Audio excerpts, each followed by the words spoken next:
We came to Malaysia and 2 weeks later I got pregnant. Meet Kati. She's from Romania and she came to Malaysia with no long-term plans in 2012. 11 years, 7 houses and 2 kids later, she's still here. During our chat, Kati shared insights on how foreigners can build trust with Malaysians, the challenges of not understanding local English, and her reasons for buying a place on Borneo Island. I'm Max Chernov, let's dive in. Every time I go back home, after 2-3 days, I'm looking at my husband like, I really want to have a char kway teow right now. Yeah. And the kids, they wake up in the morning, can we have roti canai? It's like that, it's like that. We really assimilated this, the Malaysian culture so much that even when we go abroad, we miss it. Did you like the Malaysian food straight away, or you needed time to like it? Look, I needed some time. Everything, the taste can be educated. So I had to go and try everything. And I realized there's value in every single dish. And there's taste and there's a history in every single dish. And that's what I like about Malaysia, the history behind everything. You'll ask me, I will never say no to a char kway teow from Burma Road in Penang. I will never say no. Or a pan mi at 11 o'clock at night. That makes it right. Did you have any cultural shocks when you first arrived in Malaysia? I have to say, it took me some time to adapt to the Malaysian slang. I remember this taxi driver when we landed the first time, and he was trying to explain to us all the landmarks we were going through. I was asking my husband, is he speaking English? I don't understand what he's saying, but it was English, but it was such a strong accent. My ears were not set on the software yet. Now I can easily go through, it's not a problem. Can you talk like Malaysian? No lah, cannot. I need to be with my Malaysian friends and I just follow them. I mimic them too easily. You're not Malaysian, so I'm just gonna go myself. If let's say the foreigner, let's say Westerner is moving to Malaysia, what he or she need to do, and big no-nos, what to do, what not to do with Malaysians, and how to make friends with them. You know, it works everywhere. You always go around the table and it has to be food on the table. Just open the food discussion and everybody will, all right, let me tell you what we do at my house, and come to my house, let me show you what my mom cooked. It's so easy, just to talk about food. Of course, and then once you go into the more detailed information, you can talk about business, and they're very open and they're very, very curious about that. So I never found a problem to, I never find it challenging to actually interact with the locals. We have many, many local friends from all races, and we have Malaysians, we have Indians, Chinese, and Malay. They're all here, and that's one of the things that I actually love about Malaysia, the multiculturalism. We have 2 children there, raised and born here, and I always tell them, oh my God, you are so lucky to be exposed to all these cultures. From the beginning. From the beginning, yes. It's very good. It will always be a very good benefit for them, big one. What are the biggest difference, cultural difference for you, being from Romania, from that part of the world versus this part of the world, Malaysia? To be honest, I really find myself very comfortable here. It's not that such a big cultural difference. Let's say Romanians are loud and louder. Louder. We have 2 volumes, loud and louder. I think that here in Asia, people are a bit more shy at the beginning. They're a bit more, not introvert, calm. But once you are in their circle, oh my God, you know that, okay, I belong here. They're like me. These are my people. Is there anything that you don't like about Malaysia? Or you want something to be changed?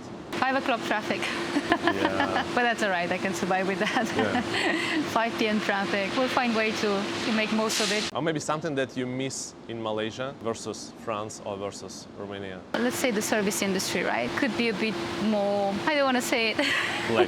Developed? No, not developed, but with proper training, people can be more upskilled, right? They could be better better in what they do. So everybody, when they come here,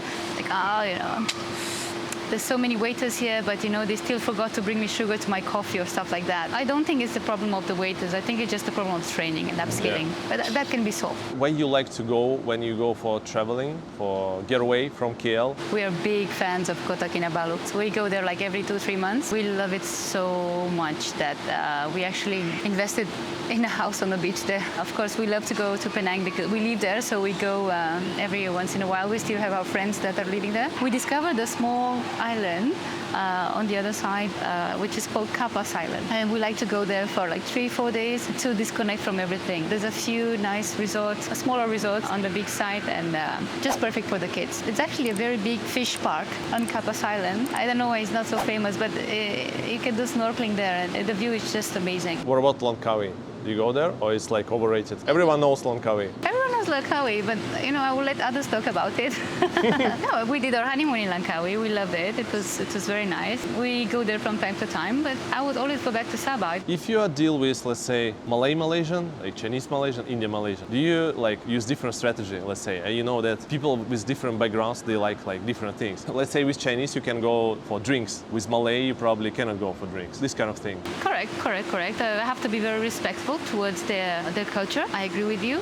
You don't deal the same how you deal with Chinese and Malay. For example, I remember the previous years when we were serving the Ramadan, we were serving the buffet for the Buka Puasa in the hotel. And we did have some clients that wanted to have alcohol. And so I said, well, no problem, you can have it, but not in the restaurant. We have to also be respectful for the people that are enjoying their puasa and they want to have a holy month, right? You have to be respectful. And even if you can imagine the people that asked for alcohol were not Malay. So they understood and like, okay, understand, no problem. We'll continue in another bar after this. That was the difference. But the way I would deal, of course, you take the cultural difference. Okay, you have to bear that in mind. And then it's all about eye contact. If they're willing to have eye contact with you and continue the discussion, definitely there's a relationship that you can grow there. But if there's no eye contact, it's okay, no problem. I'll come to you later when you'll be ready. I was learning networking for quite some time. I would be curious to hear from you what's your networking strategies. But I will always start with the eye contact, and then it's just a simple conversation, maybe a joke, to release the tension and see if we can have any common things that we can talk about. So no need to talk about business straight away? No, it's never about business. Would you do business straight away with somebody who only talks about business?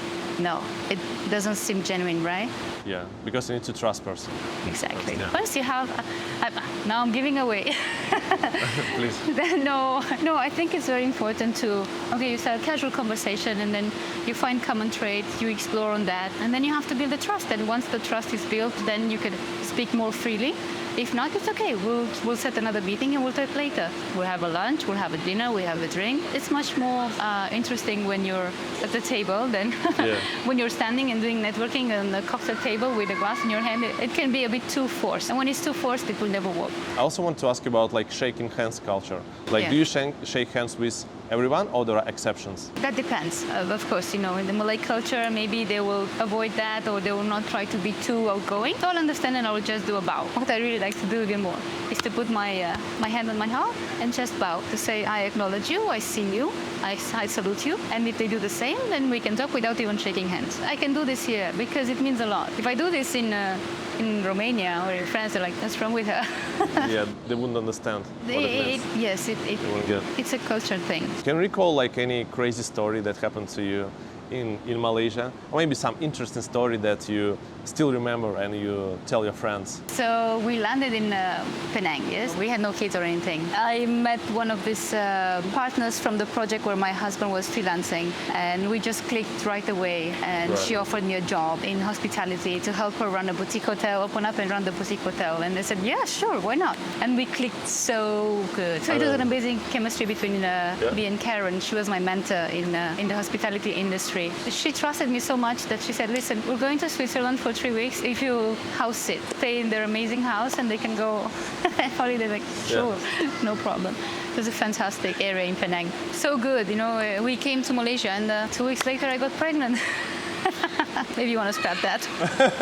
We did not think that it's going to be so fertile ground. But it's good. It's good. No, I don't know. I'm laughing about it because it was not in our plans. It just happened, So it was the first shock. And then, of course, Malaysia will always be the place where I became a mother. Everything happened here in Malaysia. They're conceived, born and raised here. They don't know anything else but Malaysia. And I'm really happy that they are here and not in another country. YouTube thinks this is the best video for you. Watch it now. There is a high chance that you're gonna like it.